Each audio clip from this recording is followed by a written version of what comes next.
કે પોતાના સ્વાર્થ માટે બીજાની લાગણીની બલિ ચડાવતા અને પાછા કૃષ્ણ સદા સહાય તેની સ્ટોરી મૂકતા તમે.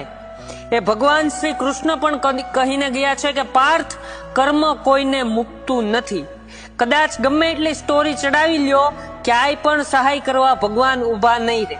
કર્મ બધાઈને આડું આવે જ. ભગવાન શ્રી કૃષ્ણને પણ આવ્યું હતું.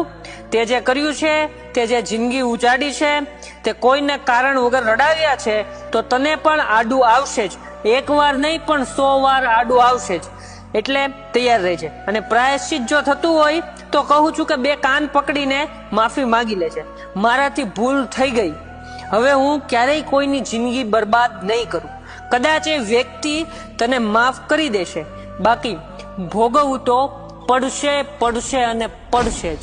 आरंभ है प्रचंड बोल मस्तकों के झुंड, आज जंग की घड़ी की तुम हार दो.